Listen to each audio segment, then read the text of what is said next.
Good morning students. जैसा कि हम लास्ट 2 सेशन कंप्लीट कर चुके हैं प्लस वन क्लास की बात हो रही है। और बुक का नाम क्या है? Beauty therapist, class 11th। और 11th क्लास की यूनिट 1 के सेशन 2 हम कंप्लीट कर चुके हैं। कोई मुझे याद दिलाएगा कि यूनिट 1 का सेशन 1 किसके बारे में था? Career opportunities in the beauty and wellness sector. के ब्यूटी एंड वेलनेस सेक्टर्स के अंदर क्या क्या करियर अपॉर्चुनिटीज हैं, हमने ये कर लिया था। Career opportunity in the beauty and wellness sector. फिर सेशन 2 हमने स्टार्ट किया था ब्यूटी थेरेपी सर्विसेज। किसके बारे में था? ब्यूटी थेरेपी सर्विसेज के कौन कौन सी सर्विसेज जो हैं सैलून में दी जाती हैं। और आज हम बात करने वाले हैं यूनिट 1 के ही सेशन 3 के बारे में। Preparing and maintaining the work area. Preparing and maintaining the work area, जहां पे आप काम कर रहे हो उस एरिया को कैसे प्रिपेयर किया जाता है, कैसे मेंटेन किया जाता है, तो इस सेशन में हम ये करने वाले हैं। तो अ सैलून स्टार्टिंग कहां से हो रही है? A salon must be kept clean and disinfected. जो सैलून है वो कैसा होना चाहिए? वो क्लीन होना चाहिए, डिसइंफेक्टेड होना चाहिए। A suitable temperature and adequate lighting facility must be maintain. एक सैलून में प्रॉपर लाइट की सुविधा होनी चाहिए, साफ सफाई वहां पे होनी चाहिए। Beside it must follow the required safety measures. क्या होना चाहिए? एक सैलून में प्रॉपर लाइट की सुविधा होनी चाहिए, सफाई का ध्यान रखना है, वहां पे सेफ्टी का ध्यान रखना जरूरी है। In the absence of these basic facilities, अगर ये सुविधाओं की एब्सेंस होगी, एब्सेंस मतलब अगर ये सुविधाएं सैलून में नहीं होगी, these basic facility, the service offered by a salon can go wrong. जो सैलून सर्विस ऑफर कर रहा है हो सकता है वो गलत हो सकती है। विच माइट अफेक्ट, किसके ऊपर इफेक्ट पड़ सकता है? रेपुटेशन के ऊपर। किसकी रेपुटेशन? सैलून की रेपुटेशन पे इफेक्ट पड़ सकता है, क्लाइंटेज पे इफेक्ट पड़ सकता है। इन केस ऑफ मिसहैपनिंग और an accident, client can even sue the salon, thus destroying its reputation and business। और अगर काम करते हुए कुछ ऐसी दुर्घटना होगी, अचानक से कुछ हो गया, तो हो सकता है वो क्लाइंट आपके सैलून की क्या करने लग जाए?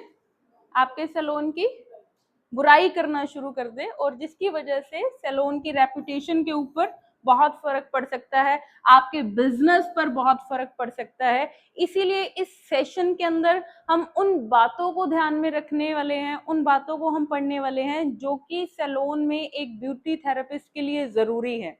जो जो बातें उसे ध्यान में रखनी है। तो लेट्स स्टार्ट। हाइजीन आ गया उसके अंदर, यहां से हम शुरू करते हैं। Maintenance of record card. सबसे पहला क्या है हमारा? Maintenance of record card. Maintenance of record card. Record card होता क्या है?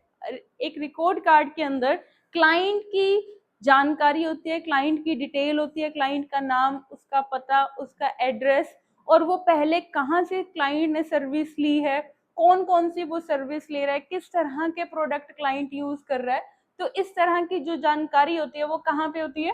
क्लाइंट के रिकॉर्ड कार्ड में मेंशन की जाती है। तो a client record card is an important document. ये एक इम्पोर्टेंट डॉक्यूमेंट है which contain the following information, जिसके अंदर कुछ इंफॉर्मेशन होती है, जैसे previous treatment taken by a client, कि पहले जो ट्रीटमेंट क्लाइंट ने लिया था वो कहाँ से लिया था, चाहे वो स्किन का हो सकता है, चाहे वो हेयर का हो सकता है।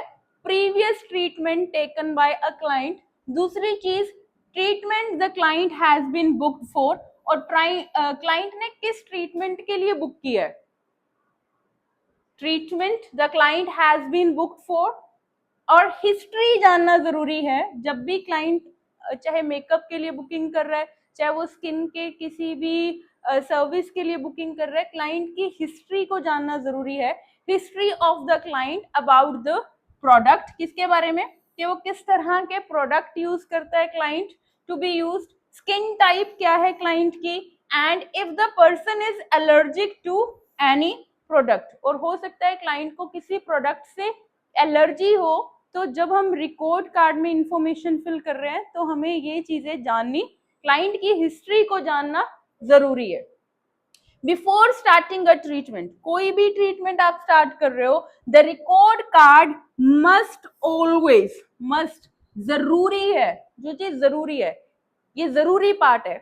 क्या part? Before starting a treatment the record card must always be refer to and detail like name, address, क्या क्या डिटेल्स हो सकती है उसके अलावा, क्लाइंट का नेम, क्लाइंट का address, must be confirmed with the client to ensure that the correct card has been picked up.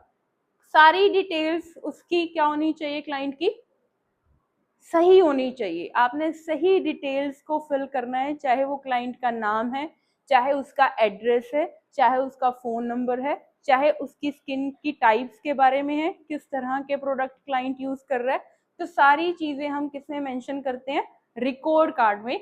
एक ब्यूटी थेरेपिस्ट को ये चीज हमेशा प्रायोरिटी पे रखनी है, पहली प्रायोरिटी है, जरूरी है, जो हमेशा ध्यान रखना है।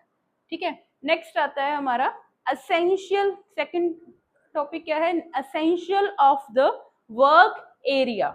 Essential of the work area, कि जहां पे आप काम कर रहे हो वर्क एरिया में, तो क्या चीजें हमें हमेशा ध्यान में रखनी होती है।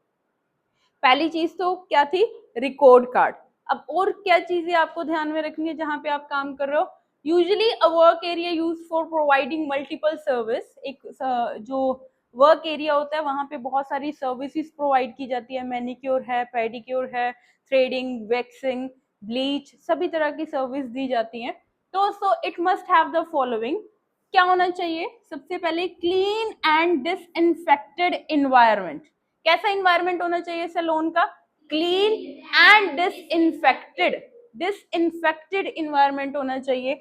दूसरा क्या है, clean treatment, couch and chair, towels and aprons, जो एप्रन्स है, टॉवल्स हैं, आप यूज कर रहे हो क्लाइंट के ऊपर, तो वो सारे क्या होने चाहिए, हमारे क्लीन होने चाहिए। क्या होने चाहिए, क्लीन होने चाहिए। थर्ड है एडुकेट वेंटिलेशन, प्रॉपर लाइट होनी चाहिए, हवा की क्रॉसिंग होनी चाहिए, वेंटिलेशन होनी चाहिए एक सैलून के अंदर, ये चीजें मस्ट है। टेम्परेचर कंट्रोलर होना चाहिए, वहां पे टेम्परेचर को कंट्रोल किया जा सके।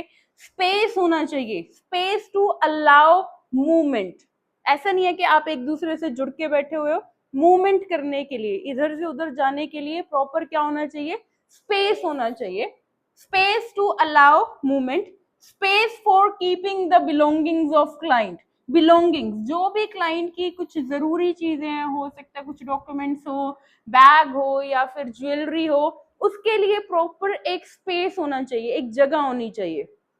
किसके लिए, क्लाइंट का सामान रखने के लिए। Space for keeping the belonging of clients, a quiet atmosphere with soft and soothing music. Salon का एटमोस्फियर कैसा होना चाहिए, बिल्कुल शांति होनी चाहिए, क्योंकि क्लाइंट वहां पे रिलैक्स करने के लिए आ रहा है, क्लाइंट वहां ट्रीटमेंट करवाने के लिए आ रहा है। और अगर वहां पे शोर शराबा होगा तो आपको लगता है कि क्लाइंट क्या रिलैक्स कर पाएगा, नहीं, आपका क्लाइंट रिलैक्स नहीं कर पाएगा। तो सैलून का जो एटमोस्फेयर है वो कैसा होना चाहिए, क्वाइट होना चाहिए। अगर म्यूजिक भी आपको प्ले करना है तो बहुत ही सॉफ्ट और लाइट म्यूजिक होना चाहिए। कैसा होना चाहिए, soft and light music. Tools and products needed for a procedure, जो भी आपको प्रोडक्ट्स चाहिए प्रोसीजर के लिए, टूल्स चाहिए, वो आप प्रॉपर पहले ही उन्हें तैयार करके रखोगे। उसके अलावा अरेंज इन अ ट्रॉली, आप उन्हें कहाँ पे अरेंज करोगे, ट्रॉली के अंदर। For a treatment, pen and record card of a client, क्या होना चाहिए, पेन और रिकॉर्ड कार्ड होना चाहिए। Adequate cotton and tissue, cotton और टिश्यू आपका यूज होगा जो वो ऑलरेडी आपकी ट्रॉली में होना चाहिए सर्विस के दौरान। ठीक है, तो ये किया हमने कुछ चीजें जो हमें हमेशा ध्यान में रखनी है, essential of the work area, के जहां पे आप काम कर रहे हो तो आपको क्या चीजें हमेशा माइंड में रखनी है। उसके बाद नेक्स्ट आता है sterilisation and disinfection method. Sterilisation and disinfection method, अब ये अलग अलग कुछ टर्म्स हैं, I will explain you in detail. तो सबसे पहले क्या होता है, क्लिनजिंग, स्टेरलाइजेशन एंड डिसइंफेक्शन। ये अलग अलग 3 वर्ड है, cleansing, sterilisation and disinfection of, किसका किया जाता है, tools and equipments are ways to prevent. क्यों किया जाता है स्टेरलाइज, क्यों किया जाता है टूल्स को, क्या करने के लिए, प्रिवेंट करने के लिए। प्रिवेंट करना मतलब बचाना, सुरक्षा करना, किसकी, अपने टूल्स की, अपने औजारों की, कंटामिनेशन एंड इन्फेक्शन से, कि किसी तरह का कोई कंटामिनेशन ना हो। वही टूल अगर आप दूसरे किसी क्लाइंट पे बिना धोए यूज कर देते हो, बिना स्टेरलाइज यूज कर देते हो, तो इन्फेक्शन का खतरा जो है वो ज्यादा रहता है। तो कुछ वेज हम पढ़ने वाले हैं, कुछ तरीके हम देखने वाले हैं कि अपने टूल्स को, औजारों को किस तरह क्लीन किया जाए, उन्हें किस तरह उनकी सफाई की जाए। तो in addition to these, clean towels, spray bottles, spatula, etc. must always be used to avoid contamination and infection. तो सबसे पहला यहाँ पे क्या है, क्लिनजिंग। सबसे पहला पॉइंट क्या है, क्लिनजिंग। क्लिनजिंग क्या करते हैं, cleansing just remove dirt and dust. आप क्या करते हो, सिर्फ अपने टूल्स को ऊपर ऊपर से क्या कर देते हो, क्लीन कर देते हो। सिर्फ आपने देखा ना, कई बार आप हम सफाई करते हैं तो हम क्या करते हैं, ऊपर से चीजों को टॉवल से या कपड़े से साफ कर देते हैं, क्लीन कर देते हैं, just to remove dirt and dust. It is done before sterilisation and disinfection. ये किससे पहले होती है, स्टेरलाइजेशन और डिसइंफेक्शन से ये पहले का प्रोसेस है। क्या करना, सिर्फ चीजों को क्लीन करना, उनको डस्ट को रिमूव करना और डर्ट को रिमूव करना। Next step is disinfection. Next step क्या है, डिसइंफेक्शन। डिसइंफेक्शन में हम क्या करते हैं, देखो पहला पॉइंट क्या था, क्लिनजिंग। क्लिनजिंग में सिर्फ आप क्या कर रहे हो, डस्ट को क्लीन कर रहे हो, डर्ट और डस्ट को क्लीन कर रहे हो। सेकेंड पॉइंट क्या है हमारा, डिसइंफेक्शन। डिसइंफेक्शन में आप क्या कर रहे हो, नेक्स्ट स्टेप है विच किल्स बैक्टीरिया। इसमें आप क्या किल करते हो, बैक्टीरिया को किल करते हो। किसके द्वारा, बैक्टीरिया या वायरस या फंगस जो है उसको किल किया जाता है, किसके द्वारा, द क्लीनिंग एजेंट। किसके द्वारा, क्लीनिंग एजेंट का यूज किया जाता है। मतलब हो सकता है किसी तरह का आप कोई लिक्विड यूज कर रहे हो, फॉर एग्जांपल जैसे मम्मी हमारी क्या करती है, बर्तन साफ करती है तो विम बार यूज कर रही है वो, है ना। तो इस तरह से कुछ क्लीनिंग एजेंट होते हैं जिनसे आप क्या करते हो, अपने औजारों को क्लीन करते हो। Cleaning agent must be changed at regular interval during the process of disinfection। ठीक है, थर्ड क्या है, पहला क्या था, क्लेंजिंग, दूसरा क्या है, डिसइंफेक्शन, तीसरा क्या है हमारी टर्म, वो है स्टेरलाइजेशन। क्या है, स्टेरलाइजेशन। स्टेरलाइजेशन होता क्या है, sterilisation again is a method, एक तरीका है जिसमें क्या किया जाता है, a method of killing micro organism.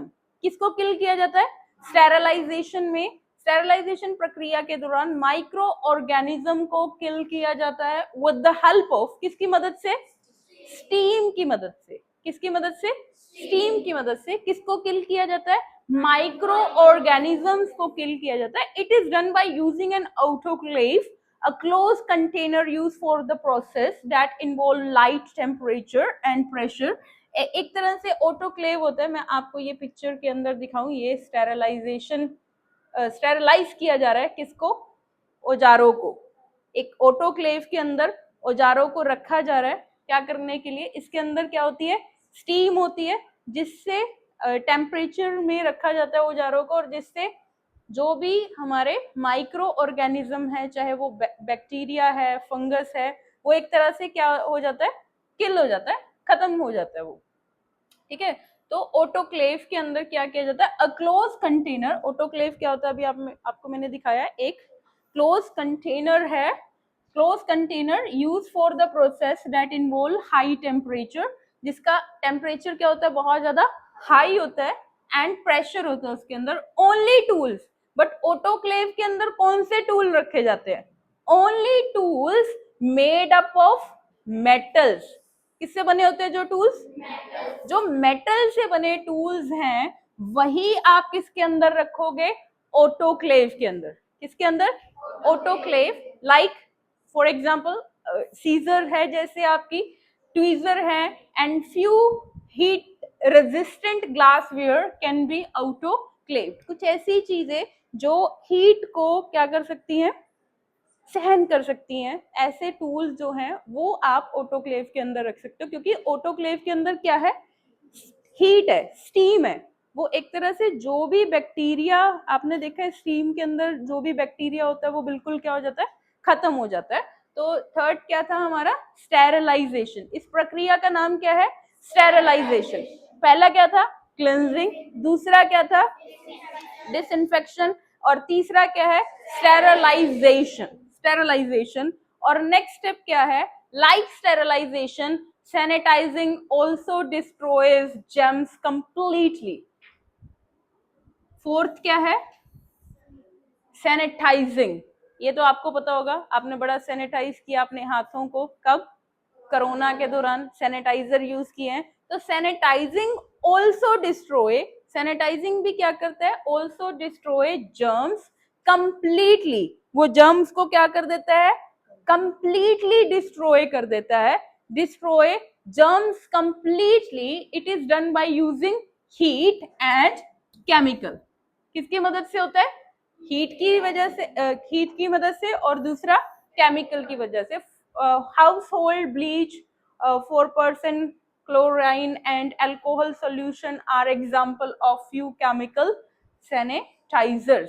कुछ आपने घरों में देखा है जो ब्लीच यूज होती है, this is the example of chemical sanitisers. तो हमने 4 पॉइंट्स डिस्कस किए। किसके लिए? क्या था हमारा topic? Sterilisation and disinfection methods हमने किए। और कौन कौन से थे? फर्स्ट है क्लिनजिंग, दूसरा क्या है? डिसइंफेक्शन, तीसरा क्या था? स्टेरिलाइजेशन, और उसके बाद था सैनिटाइजिंग।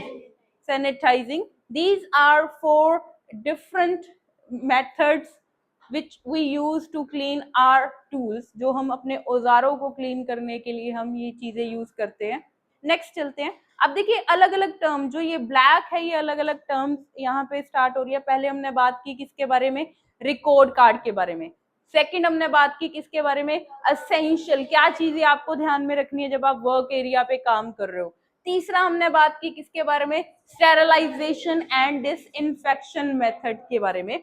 नेक्स्ट चलते हैं, कुछ ऐसे इक्विपमेंट्स हैं, कुछ ऐसे टूल्स हैं जो कि ब्यूटी सैलून में यूज किए जाते हैं, जैसे कि tweezer, scissor, pumice stone, metal scraper, cuticle nipper. ये यहाँ पे गलत है, क्यूटिकल निपर नहीं है, this is a comedone extractor. इसका नाम क्या है? Comedone extractor. ये नाम यहाँ पे गलत लिखा हुआ है। क्यूटिकल ट्रिमर, ये यहाँ पे गलत आ गया नाम। ये पुशर है आपका, जो नेल में अब जब आप क्यूटिकल को पुश करते हो उसके लिए यूज होता है। फेशियल स्पॉन्ज है, ये नाम गलत लिखे हुए हैं दोनों। लूफा, क्यूटिकल कटर और फेस पैक, ब्रश, ये कुछ ऐसे टूल्स बताए हैं जो हम सैलून में मोस्टली यूज करते हैं। नेक्स्ट है personal presentation and behaviour. Next topic क्या है हमारा? Personal presentation and behaviour. Personal presentation and behaviour, the way a person present oneself, the way, ध्यान से सुनिएगा, the way a person present oneself impact one's professional life to a great extent. The way the person looks, कि यहाँ पे बात कर रहे हैं ब्यूटी थेरेपिस्ट के बारे में या फिर किसी भी पर्सन के बारे में, कि किस तरह से कोई व्यक्ति बात करता है, उसका बात करने का तरीका, उसका बोलने का तरीका, ये सारी चीजें क्या करती हैं? मैटर करती हैं। ये सारी चीजें क्या करती हैं? मैटर करती हैं। The way a person present oneself impact one's professional life to a great extent. The way the person looks, कैसा व्यक्ति दिखता है, कैसे वो बोलता है, कैसे वो एक्ट करता है, ग्रीट करता है अपने क्लाइंट्स को, everything need to be appropriate at all times. सारी चीजें मायने रखती हैं, सारी चीजों की अपनी वैल्यू है। जब आप क्लाइंट से बात करो तो आपको किस तरह बात करनी है, ये किसके लिए जरूरी है? Tips for beauty therapist. एक ब्यूटी थेरेपिस्ट के लिए क्या क्या चीजें जरूरी हैं जब वो सैलून में काम कर रहा है? तो पहली चीज क्या है, मस्ट, क्या जरूरी चीजें हैं? पहली चीज क्या है? Wear the salon uniform. एक ब्यूटी थेरेपिस्ट को क्या करना चाहिए? हमेशा सैलून की यूनिफॉर्म डालनी जरूरी है। Wear the salon uniform and make sure that it is clean, neat and iron. क्या होनी चाहिए? ड्रेस प्रॉपर क्लीन होनी चाहिए, नीट होनी चाहिए और प्रॉपर आयरन होनी चाहिए। Maintaining high level of personal hygiene as the person maintain high level of personal hygiene as the person will be working closely with customer. Maintain high level of personal hygiene. Beauty therapist को किस चीज का भी ध्यान रखना है? हमेशा personal hygiene का ध्यान रखना है। पर्सनल हाइजीन बहुत जरूरी है as the person will be working closely with customer. Third क्या है? थर्ड पॉइंट क्या है? ब्यूटी थेरेपिस्ट को क्या चीजें ध्यान में रखनी है? Maintain a neat hair style. Beauty therapist का हेयर स्टाइल कैसा होना चाहिए? Neat hair style. ऐसा नहीं है कि बाल बिखरे हुए हैं, बाल बिखरे हुए नहीं होने चाहिए। प्रॉपर बालों को टाई करना जरूरी है, उनका बन बनाना जरूरी है, पोनी टेल बनाना जरूरी है ना? ऐसा ना हो कि आपके बाल बार बार आगे आ रहे हैं और आप उसकी वजह से क्लाइंट भी आपका डिस्टर्ब हो रहा है, ऐसा नहीं होना चाहिए।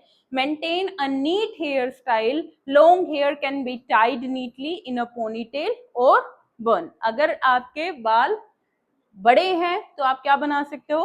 पोनीटेल बना सकते हो या फिर उसका बन बना सकते हो। Avoid heavy makeup. एक ब्यूटी थेरेपिस्ट को क्या चाहिए? कि उसे हैवी मेकअप नहीं करना। कैसा मेकअप होना चाहिए ब्यूटी थेरेपिस्ट का? लाइट मेकअप होना चाहिए।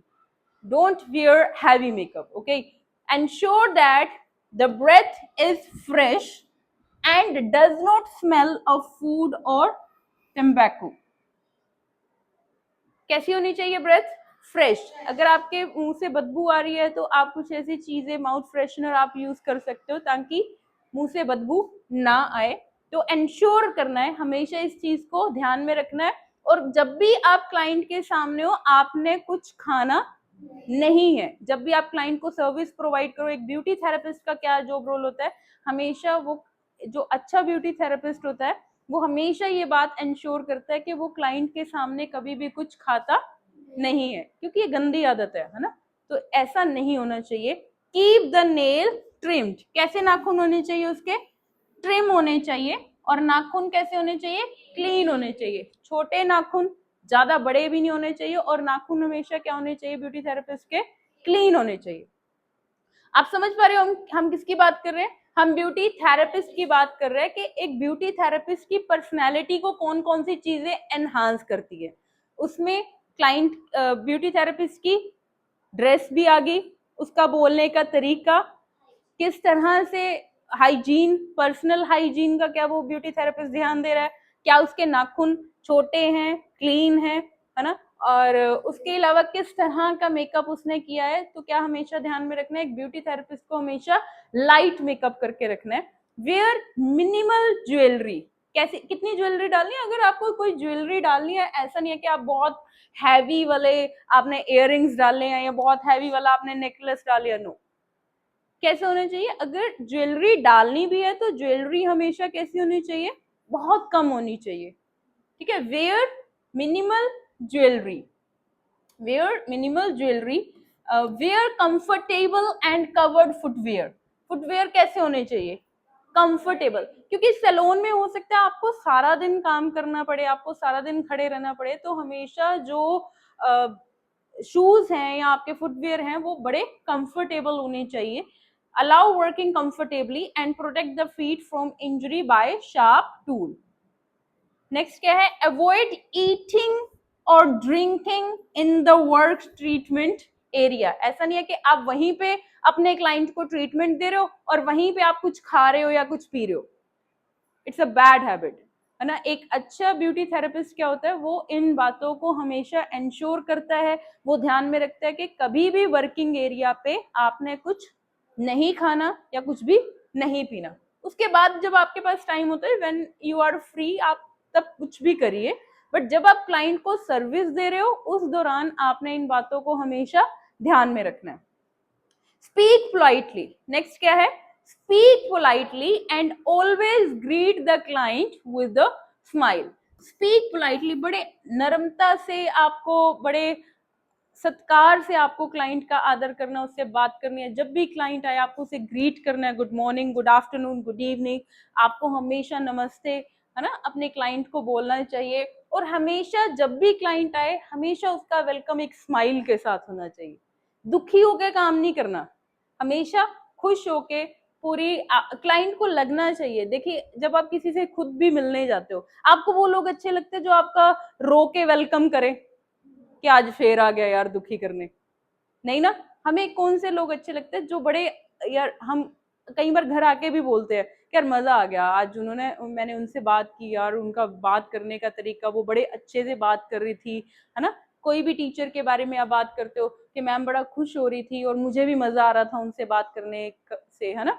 और कई बार आप कुछ ऐसे लोगों से मिलते हो जो बड़े दुखी होते हैं, फिर आप घर पे आके कैसा बोलते हो, क्या बोलते हो कि मजा ही नहीं आ रहा था उनसे बात करने, पता नहीं दुखी क्यों रखी थी मैम वो, है ना। तो आपको कैसे बनना है, it's depend on you. But जब भी आपके पास क्लाइंट आए हमेशा क्लाइंट का वेलकम कीजिए, हंस के वेलकम कीजिए और क्लाइंट को ग्रीट जरूर कीजिए, है ना। नमस्ते, सत श्री अकाल, जो भी आप बोल सकते हो, आपको क्लाइंट को हमेशा ग्रीट करना है। लिसन केयरफुली, नेक्स्ट क्या है, listen carefully and patiently to the client and try to understand what they are trying to say। हमेशा अपने क्लाइंट को ध्यान से सुनना है, बड़े पेशेंस से अपने क्लाइंट्स को सुनना है, एंड ट्राई टू अंडरस्टैंड, और कोशिश करनी है अंडरस्टैंड करने की, वो कहना क्या चाहते हैं, वो आपको बताना क्या चाहते हैं। कुछ लोग ऐसे होते हैं वो सामने वाले की सुनने को रेडी नहीं होते। जब तक आप अपने क्लाइंट को सुनोगे ही नहीं, आपको समझ ही नहीं आएगा कि क्लाइंट चाहता क्या है, क्लाइंट की रिक्वायरमेंट्स क्या है। आपको हमेशा क्या करना है, listen carefully and patiently to the client and try to understand what they are trying to say. हमेशा ध्यान रखना वो आपको बताना क्या चाह रहे हैं, वो आपको कहना क्या चाह रहे हैं, उनको सुनने की आदत डालिए। Keep a client informed about how long, कितना समय लगेगा, how long it will take to start a treatment and also give the reason for the delay। आपने क्लाइंट को बताना है कि कितना समय लगेगा। कीप अ क्लाइंट इन्फॉर्म, आपने क्लाइंट को पहले ही इन्फॉर्म कर देना है। फॉर एग्जाम्पल आप मेकअप कर रहे हो, आप ब्राइडल मेकअप कर रहे हो, तो आपने क्लाइंट को पहले इन्फॉर्म कर देना है कि 4 से 5 घंटे ब्राइडल मेकअप में लगने वाले हैं, एस्टिमेट जो भी आप टाइम देना चाहते हो। तो आपने हमेशा क्लाइंट को ये इन्फॉर्म जरूर करना है। Keep a client informed about how long will it take to start a treatment and also give the reason for the delay। और अगर आप काम करने में, क्लाइंट का काम शुरुआत करने में आपको थोड़ी सी डिले हो गया, रीजन जरूर बताइए कि किस वजह से आपका डिले हो रहा है। ऐसा नहीं है कि क्लाइंट वेट करता रहे और आप उसको, क्लाइंट को जाके पूछ भी नहीं रहे। This is not a good thing। So always ensure, keep a client informed about how long will it take and start a treatment and also give the reason for the delay। Next, very important point for a beauty therapist, wash hands every time before starting a procedure। जब भी आप अपने procedure start करते हो, कोई भी service आप start करते हो, तो उससे पहले भी और बाद में भी क्या करना जरूरी है, हैंड वॉश करना बहुत जरूरी है। So let's go to the next topic, और अब हम बात करने वाले हैं safe disposal of waste. Safe disposal of waste, कि किस तरह से जो भी वेस्ट होता है उसको कैसे डिस्पोज किया जाता है। ठीक है, तो safe disposal of waste is an important step as it help to preventing contamination and infection. क्या कह रहे हैं कि सेफ डिस्पोजल ऑफ वेस्ट, जो भी हमारा वेस्ट बचता है सैलून में जब हम काम करते हैं, हो सकता है वो कॉटन है, या फिर टिश्यू पेपर हो सकते हैं, या फिर वैक्सिंग की स्ट्रिप्स हो सकती हैं, तो उनको डिस्पोज करना सही तरीके से बहुत जरूरी है। Safe disposal of waste is an important step, ये एक जरूरी स्टेप है, as it help in preventing contamination, क्योंकि ये मदद करता है कंटामिनेशन नहीं होता या किसी तरह का कोई इन्फेक्शन नहीं फैलता। Waste left after a service is completed can pose health hazards for both the personal working in the salon as well as the customer। आपने देखा अगर कहीं कूड़ा पड़ा होगा या गंदगी होगी तो उससे सिर्फ ऐसा है कि जो उसके घर, मान लो किसी घर के पास में कूड़ा है, तो क्या उस घर के पास वालों को ही वो दिक्कत करेगा या दूसरों के लिए भी दिक्कत है? वो दूसरों के लिए भी दिक्कत होगी, है ना। तो ऐसा नहीं है कि जो सैलून के अंदर वेस्ट है, गंदगी है, उससे सिर्फ आपको ही दिक्कत होगी, आप एज अ थेरेपिस्ट आपको ही दिक्कत हो सकती है, नहीं, उससे क्लाइंट को भी दिक्कत हो सकती है। तो beside it will leave a bad impression, और उसका क्या पड़ सकता है? उसका बैड इंप्रेशन पड़ सकता है। किसके ऊपर? आपके क्लाइंट्स के ऊपर क्या पड़ सकता है? Bad impression. But about the salon the following practices must be adopt in dispose of the waste. अब सही तरीके से कैसे डिस्पोज ऑफ किया जाए, चीजों को कैसे फेंका जाए, ये हमें पता होना जरूरी है जब हम कहाँ पे काम कर रहे हैं, एक सैलून में काम कर रहे हैं। तो सबसे पहला क्या है? Throw disposable item. Disposable item, जो भी डिस्पोजेबल आइटम्स वो होती हैं जो एक बार यूज होने के बाद हम उन्हें क्या कर देते हैं? फेंक देते हैं। जैसे कि क्या है? Cotton, tissue, wax strip etcetera in a covered bin immediately after use. जैसे ही आपने उन्हें यूज किया, आपने कॉटन यूज किया, आपने टिश्यू पेपर यूज किया, आपने वैक्स की स्ट्रिप्स यूज की, उनको यूज करने के बाद आपने उन्हें क्या कर देना है? फेंक देना है। सेकेंड पॉइंट क्या है? Sweeping of the floor and disposal of waste here must be done before another treatment is started. आपने क्या करना है? जैसे ही हेयर कट कंप्लीट हुआ है, हेयर कट के लिए कोई क्लाइंट था, हेयर कट में आपने देखा बाल नीचे जमीन पे गिर जाते हैं, जैसे ही हेयर कट कंप्लीट हुआ साथ ही साथ क्या कर देना है? फ्लोर को क्लीन कर देना है, झाड़ू लगा देना है, क्लीन कर देना है, और उसके बाद ही नेक्स्ट ट्रीटमेंट, अगर कोई और हेयर कटिंग के लिए आया है तो आपने नेक्स्ट ट्रीटमेंट बाद में शुरू करना है। सबसे पहले क्या करनी है? उस एरिया की सफाई करनी है, क्लीनिंग करनी है। तीसरा क्या है? Maintain a neat surrounding. आपका आसपास का एरिया भी क्या होना चाहिए? बिल्कुल साफ सुथरा होना चाहिए, नीट सराउंडिंग होनी चाहिए in the salon by putting things in their respective places. जो चीजों की जहां पे जगह बनी हुई है आपने उनको यूज करने के बाद उसी जगह पे रख देना है, ये बड़ा ध्यान देने की जरूरत है। Immediately after use it also help in saving time. इससे क्या होगा? एक तो आपका टाइम सेव होगा and preparing the work area for the next service, और आपका एक तरह से नेक्स्ट सर्विस के लिए एरिया क्या हो जाएगा? रेडी हो जाएगा। क्या करना है? हमेशा जो भी चीजों की जिस जगह पे पर्टिकुलर आपने जगह बनाई हुई है, यूज करने के बाद उन्हें वहीं पे रख देना। आपने देखा कि हमारी मम्मियां भी जब किचन में खाना बनाती है, जो मम्मियों ने मसाले के डब्बे रखे हुए हैं, है ना, जो जगह बनाई है, तो मम्मी काम करने के बाद उन्हें वापस उसी जगह पे रख देती है। ऐसा होता है ना। तो इसी तरह सैलून में भी क्या है कि काम करने के बाद आपकी जो भी सामान आपने यूज किया, जो भी चीजें हैं, उनको वापस उसी जगह पे रख देना। Ensure that all bottles, जितनी भी आप bottles यूज कर रहे हो, have their lids on। उनके प्रॉपर क्या होने चाहिए? लिड होने चाहिए, उनका प्रॉपर ढक्कन बंद करके उनको रखना है। अगर आपने कोई खुली चीज रख दी तो क्या होगा? गिरने का डर रहेगा, है ना। अचानक से हाथ लगा किसी का तो हो सकता है वो प्रोडक्ट गिर जाए, जमीन पे फैल जाएगा, उससे प्रोडक्ट का भी नुकसान होगा और, है ना, आपका भी नुकसान होगा। तो हमें क्या करना है? हमेशा ये एंश्योर करना है, हमेशा ध्यान रखना है कि जो भी बॉटल्स हैं उनके लिड अच्छी तरह क्या होने चाहिए? बंद होने चाहिए। Use the waiting time during a service to clean the area. जब आपका क्लाइंट क्या कर रहा है? वेट कर रहा है। आपका क्लाइंट जब बाहर रिसेप्शन पे बैठ के वेट कर रहा है, उस टाइम को आपने यूज करना है क्या करने के लिए? सर्विस एरिया को क्लीन करने के लिए। क्या करने के लिए? सर्विस एरिया को क्लीन करने के लिए। For example, when the nail paint is drying during a manicure, dispose the dirty water and tissue appropriately. Manicure हो, मैनिक्योर करवाने के लिए आया क्लाइंट, और आपने मैनिक्योर में एंड में क्या किया है? नेल पेंट अप्लाई कर रखा है ना, और नेल पेंट अभी क्लाइंट का क्या हो रहा है? ड्राई हो रहा है। तो आपने उस समय को क्या करना है? यूज करना है। उस समय में आपने क्या करना है? जल्दी जल्दी जितनी आप सफाई कर सकते हो, आपने उस एरिया को जल्दी जल्दी क्या करना है? क्लीन करना है, साफ करना है। क्लीन द टूल्स, जो भी आपके टूल्स होंगे, after a service and sterilise them. आपने अपने टूल्स को क्या करना है? क्लीन करना है, और उसके अलावा क्या करना है? स्टेरिलाइज करना है। हमने ऊपर पढ़ा था ना टॉपिक, स्टेरिलाइज, डिसइंफेक्टेंट और स्टेरिलाइजेशन।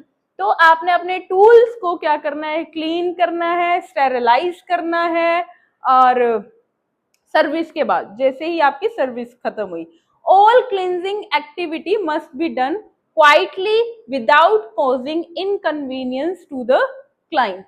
कि आप जो भी क्लीनिंग कर रहे हो ना, आप जो भी सफाई कर रहे हो, शोर नहीं करना। मतलब क्लाइंट को किसी तरह की कोई डिस्टर्बेंस नहीं होनी चाहिए। मान लो मम्मी बर्तन साफ कर रही है घर पे खाना खाने के बाद, अगर वो जोर जोर के बर्तन साफ करना शुरू कर दे तो डिस्टर्बेंस होती है ना, तो पता नहीं चलना चाहिए। हमारी मम्मियां कहती है ना, आराम से करो, अंदर अभी मेहमान बैठे हैं, या आप जोर जोर के बर्तन बजाना शुरू कर देते हो, ऐसा नहीं होता।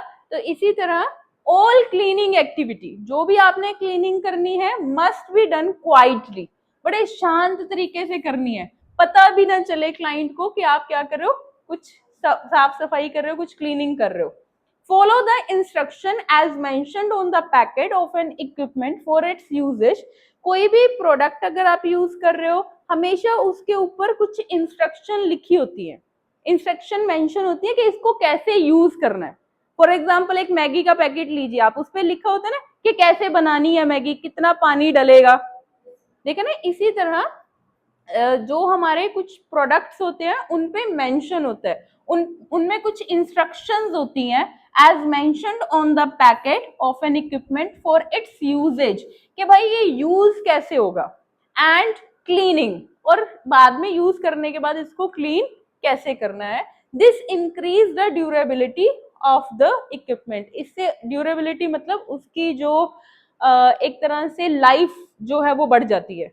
कोई चीज अगर आपने कोई मान लो कोई ऐसा खाने की कोई आइटम है, अगर आपने उसे प्रॉपर पैक करके यूज करने के बाद प्रॉपर पैक करके नहीं रखा तो उसे सीलन आ जाती है ना, तो वो दोबारा यूज नहीं हो जाती, नहीं होती। इसी तरह कुछ ऐसी चीजें हैं, ऐसे प्रोडक्ट्स हैं जिनकी ड्यूरेबिलिटी क्या हो जाती है, कम हो जाती है, अगर आपने उन्हें प्रॉपर पैक करके सही तरीके से इंस्ट्रक्शन के अकॉर्डिंग नहीं रखा।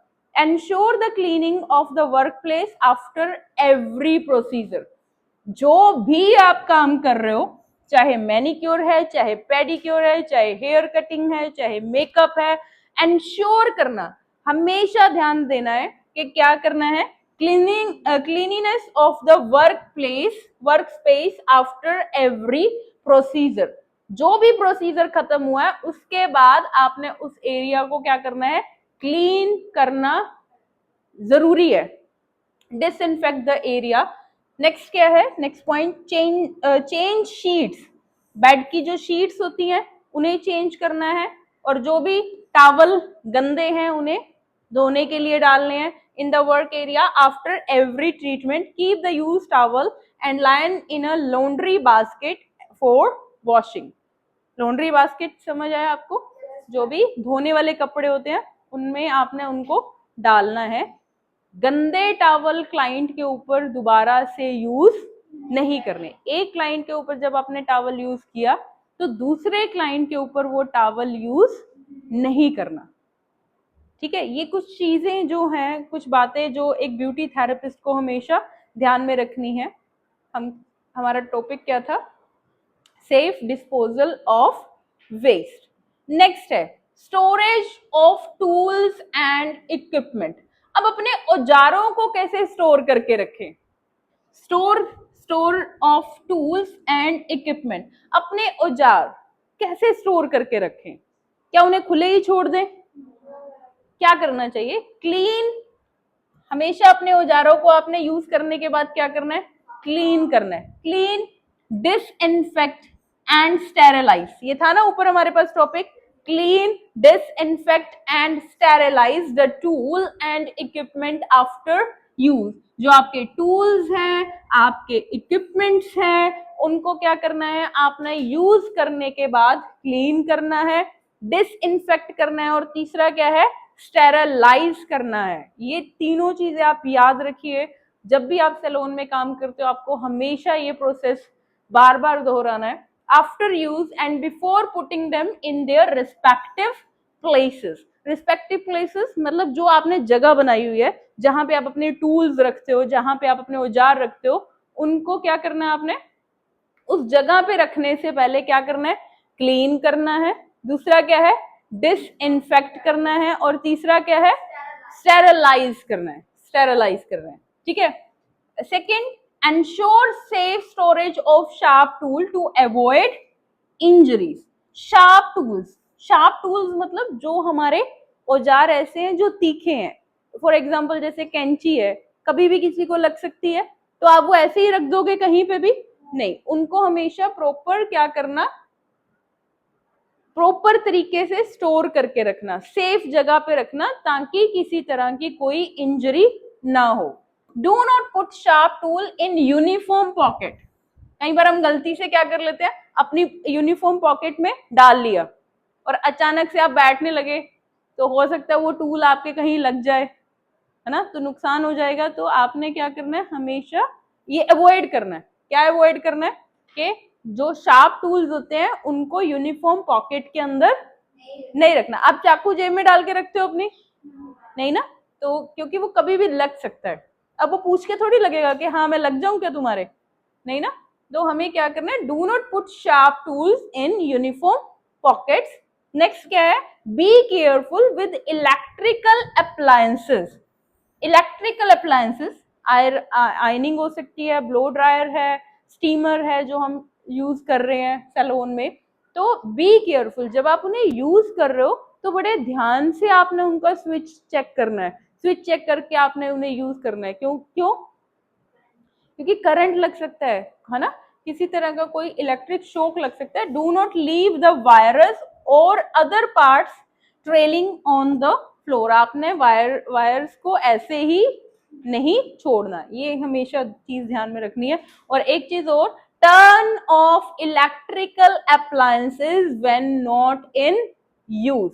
जब आप यूज नहीं कर रहे, आप आयनिंग का यूज नहीं कर रहे, आप ब्लो ड्रायर का यूज नहीं कर रहे, जब आप उन्हें यूज नहीं कर रहे, किनको, इलेक्ट्रिकल अप्लायंसेस को जब आप यूज नहीं कर रहे, आपने हमेशा उसे क्या करना है, टर्न ऑफ करना है, बंद करना है ना।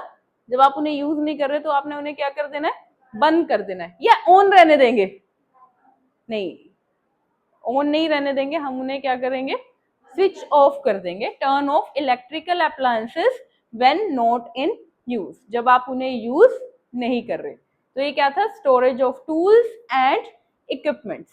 नेक्स्ट टॉपिक है हमारा compliance of rules and norms. कुछ रूल्स होते हैं, कुछ नॉर्म्स होते हैं जिनको फॉलो करना जरूरी होता है सैलून के अंदर। The rules and regulation for setting up a beauty salon vary in different state and union territory. अब ये क्या कह रहा है कि हो सकता है कि आपको जब बिजनेस सेटअप करना है, आपको किसी सैलून को स्टार्ट करना है, तो अलग अलग टेरिटरीज के अकॉर्डिंग, अलग अलग स्टेट के अकॉर्डिंग क्या हो सकते हैं, रूल्स अलग हो सकते हैं। मान लो हरियाणा में रूल्स कुछ अलग हैं बिजनेस को स्टार्टअप करने के, और चंडीगढ़ अलग हो सकते हैं, दिल्ली में अलग है ना।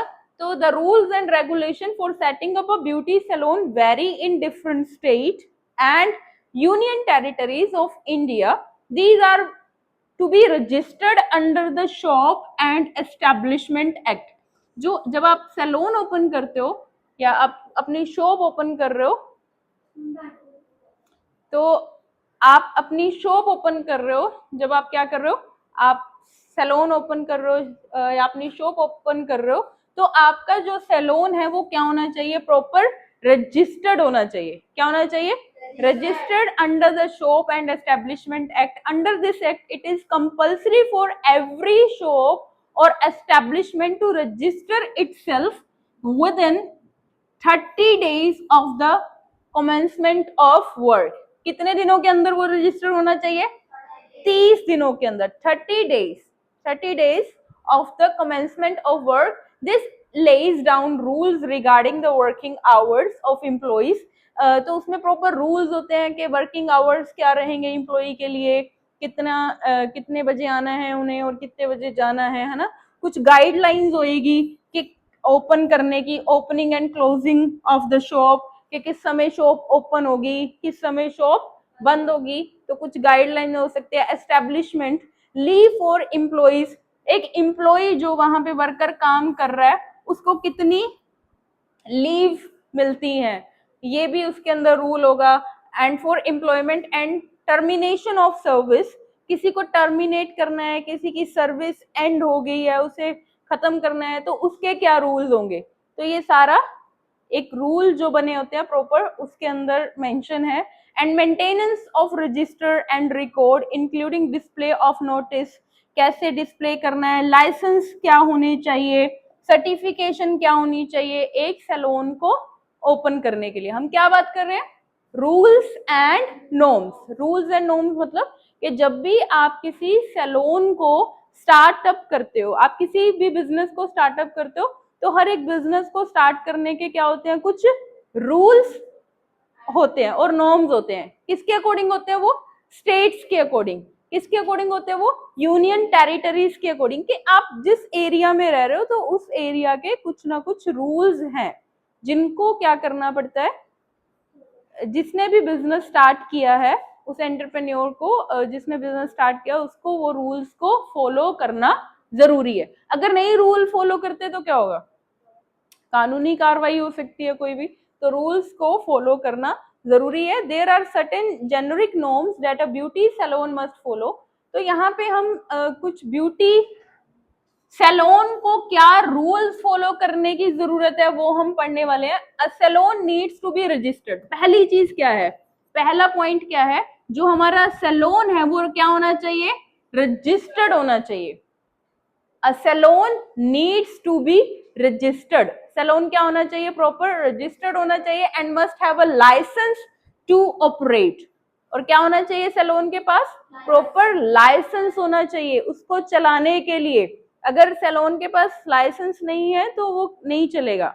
तो प्रॉपर क्या होना चाहिए? सैलून रजिस्टर्ड होना चाहिए. और दूसरी चीज क्या है? लाइसेंस होना चाहिए. सेकेंड पॉइंट क्या है?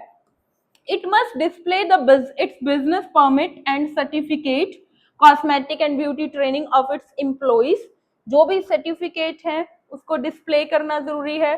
थर्ड क्या है? It need to maintain drinking water facility. क्या क्या सुविधा होनी चाहिए? Drinking water facility. जैसे आप स्कूल में देखते हो ना, हमारे स्कूल में कोई, कभी आपने ऐसा स्कूल देखा जहाँ पे पानी नहीं है पीने के लिए, या फिर पानी की सुविधा नहीं है जहाँ पे, या फिर टॉयलेट की सुविधा नहीं है? कोई ऐसा स्कूल देखा है आपने कभी? सभी स्कूल्स में किसकी टॉयलेट की सुविधा होती है, दूसरा पानी की सुविधा होती है. इसी तरह सैलून में भी क्या होनी चाहिए? ड्रिंकिंग वाटर फैसिलिटी होनी चाहिए. And a clean washroom. क्या होने चाहिए? वॉशरूम बिल्कुल साफ सुथरे होने चाहिए. थर्ड पॉइंट, फोर्थ पॉइंट क्या है? It must have a separate bins. वहां पे सेपरेट बिन्स, बिन्स मतलब डस्टबिन होने चाहिए. Separate bins with lining to collect different type of waste. आप कभी हॉस्पिटल में गए हो? आपने हॉस्पिटल में देखा अलग अलग तरह के, रेड है, ब्लू है, ब्लैक है, अलग अलग तरह के डस्टबिन होते हैं वहां पे, है ना. हो सकता है कहीं इंजेक्शन डालने के लिए, कहीं में डिस्पोजेबल चीजें डालने के लिए, इस तरह. तो ऐसे ही सैलून में भी क्या होने चाहिए? सेपरेट बिन्स होने चाहिए, डस्टबिन होने चाहिए with lining to collect different type of waste, जिसमें आप वेस्ट को क्या करोगे? इकट्ठा करोगे.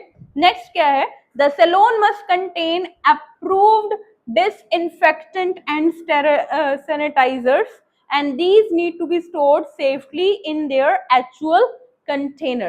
जो सैनिटाइजर्स आप यूज कर रहे हो, है ना, आपको उनको प्रॉपर क्या करके रखना है? स्टोर करके रखना है. और उनके जो कंटेनर हैं, मतलब जो बॉटल्स है जिनमें वो पड़े हैं, उन पे हमेशा मेंशन करना है ना, कि वो किस पर्पस के लिए हैं। Single use of disposable item must be discarded after every treatment. क्या करना है? Single use disposable items. Single use disposable item मतलब जो एक बार यूज करने के बाद आप उन्हें क्या कर देते हो? फेंक देते हो। जैसे कि for example tissue paper, cotton या वैक्स स्ट्रिप्स हैं, वो एक बार यूज करने के बाद आपने उन्हें, हम क्या कर देते हैं? उन्हें डिस्कार्ड कर देते हैं। तो सिंगल यूज और disposable item must be discarded, फेंक देना चाहिए उन्हें after every treatment. Next, reusable tool.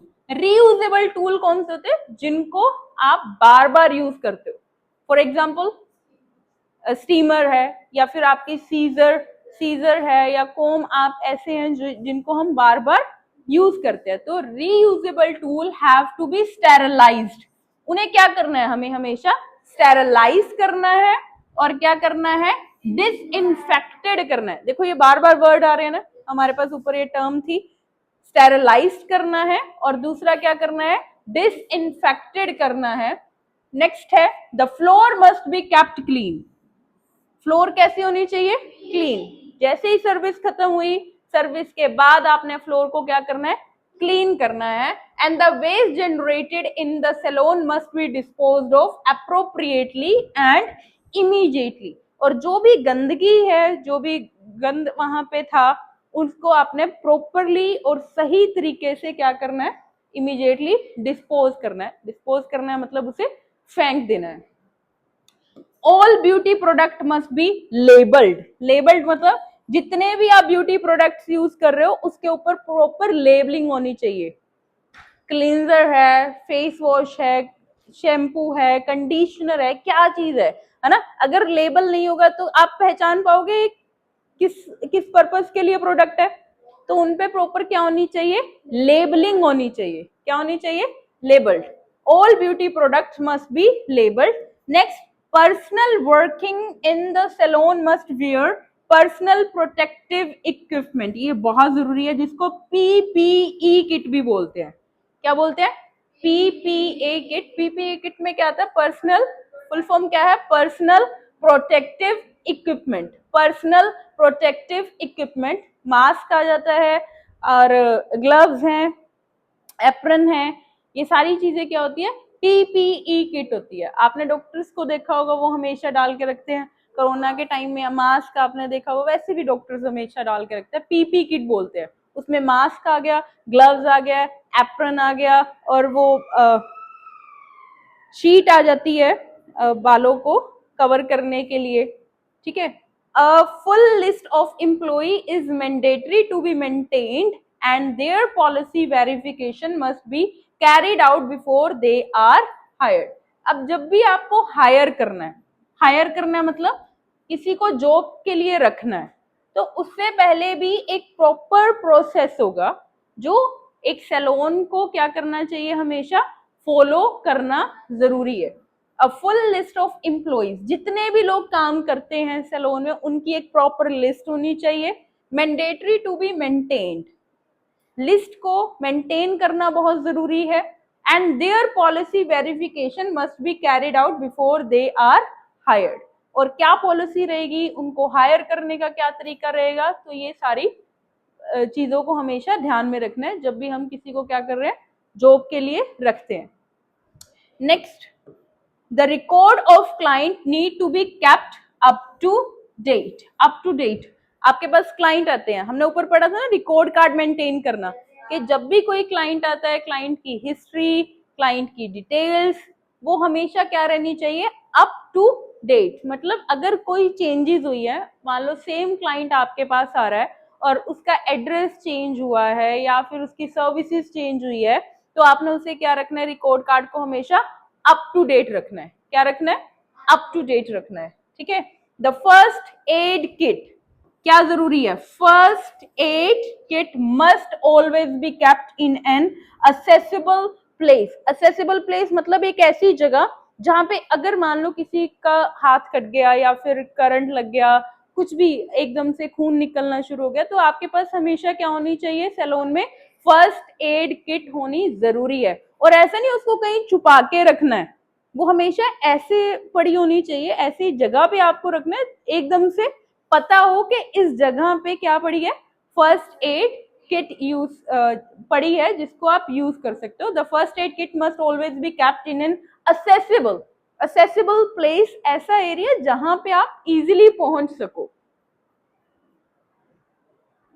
Okay, सो ये कुछ चीजें थी, कुछ पॉइंट्स थे जो हमें रूल्स और नॉर्म्स हैं जिनको हमें ध्यान में रखना है जब भी हम क्या कर रहे हैं, सैलून में काम कर रहे हैं या फिर हम सैलून की फ्रेंचाइजी लेना चाहते हैं या सैलून को रन करना चाहते हैं। नेक्स्ट जो टॉपिक है वो है रिस्पॉन्सिबिलिटी ऑफ ब्यूटी थेरेपिस्ट। क्या क्या रिस्पॉन्सिबिलिटी होती है ब्यूटी थेरेपिस्ट की?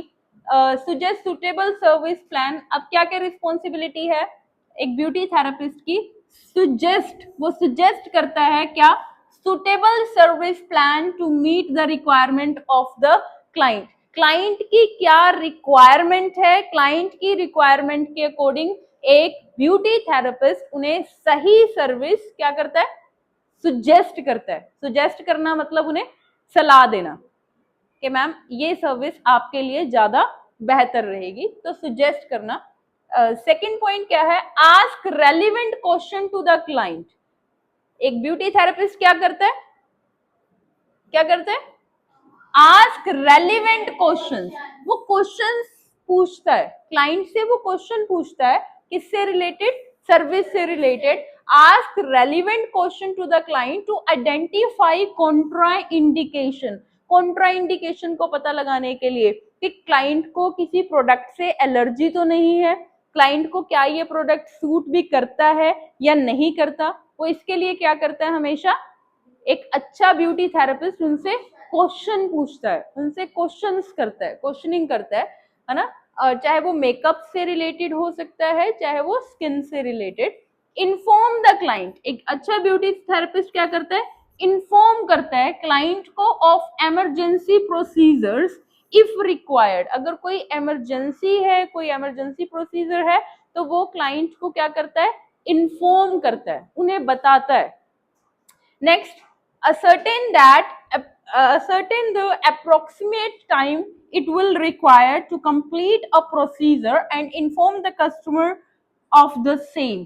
कितना समय लगेगा किसको करने में, सर्विस को करने में कितना समय लगेगा, ये हमेशा एक ब्यूटी थेरेपिस्ट की रिस्पॉन्सिबिलिटी होती है। किसको बताना, अपने क्लाइंट को बताना कि मैम इतना समय लग सकता है। मान लो कोई स्किन की सर्विस करवाने के लिए आया, हेयर की सर्विस करवाने के लिए आया, या फिर मेकअप सर्विस करवाने के लिए आता है, तो आपने अप्रोक्सीमेटली कितना समय लगेगा सर्विस को करने में, ये क्लाइंट को जरूर बताना है।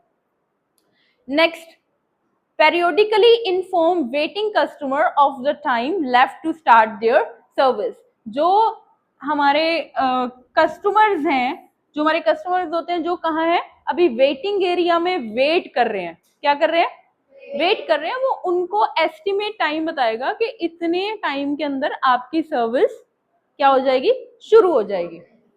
Next, prepare the client for a treatment. वो क्लाइंट को क्या करता है ब्यूटी थेरेपिस्ट, हम किसकी बात कर रहे हैं, ब्यूटी थेरेपिस्ट की। कि ब्यूटी थेरेपिस्ट का क्या रोल है, ब्यूटी थेरेपिस्ट करता है क्या है, प्रिपेयर करता है। किसे प्रिपेयर करता है, क्लाइंट को। किसके लिए, ट्रीटमेंट के लिए। And provide the person with the suitable protective apparel. Next, organize the products, equipment and tool related to a service or treatment and keep them handy।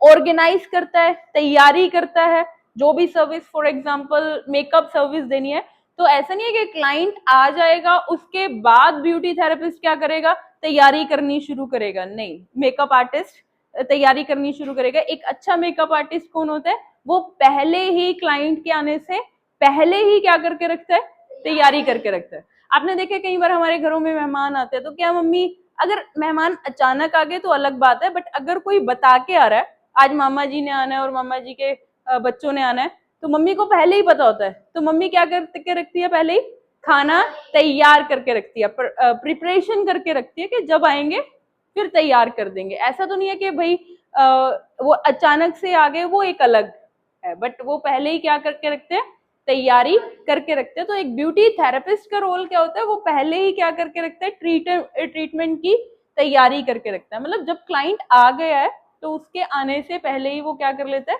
सारा सेटअप कर लेता है। ऑर्गेनाइज द प्रोडक्ट, ऑर्गेनाइज करता है। Sanitize the hand period to the commencement of a service, वो किसी भी service को शुरू करने से पहले अपने हैंड्स को क्या करता है, वॉश करता है, सैनिटाइज करता है। Position oneself and the client to ensure privacy and comfort throughout the procedure, और वो क्लाइंट की प्राइवेसी का भी ध्यान रखता है। किसका ध्यान रखता है, प्राइवेसी का, कि किसी भी तरह क्लाइंट को डिस्कम्फर्ट फील ना हो, है ना। फॉर एग्जांपल क्लाइंट फेशियल करवाने के लिए आया है तो वो प्रॉपर लाइट का ध्यान रखता है, दरवाजा बंद है या नहीं है, इस चीज का ध्यान रखता है, क्योंकि क्लाइंट की प्राइवेसी बहुत जरूरी है। किसके लिए, ब्यूटी थेरेपिस्ट के लिए। Select and apply product to suit the client need and achieve the desired effect, वो क्या करता है, सिलेक्ट करता है, अप्लाई करता है प्रोडक्ट। क्या करता है ब्यूटी थेरेपिस्ट, सही प्रोडक्ट की सिलेक्शन करता है according to client skin type. Client की जो भी स्किन टाइप होती है उसके अकॉर्डिंग वो सही प्रोडक्ट्स का चुनाव करता है। Discontinue a service immediately, discontinue कर देना मतलब एकदम से सर्विस को क्या कर देना, रोक देना। अगर क्या हो जाता है, immediately provide advice and recommendation to the client in case of Contra indication.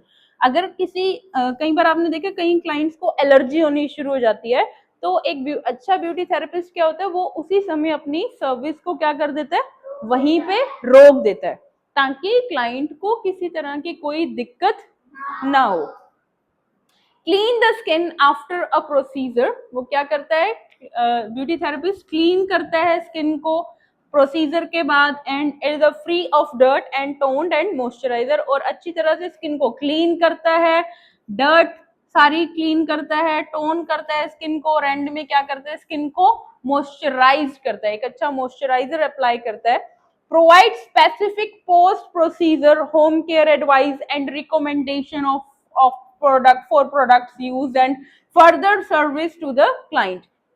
एक ब्यूटी थेरेपिस्ट क्या करता है, पोस्ट एक होता है प्री, पहले, पोस्ट मतलब बाद में, कि बाद में घर जाने के बाद क्लाइंट को किस तरह से होम केयर करना है उसकी एडवाइस देता है। कौन देता है, एक अच्छा ब्यूटी थेरेपिस्ट।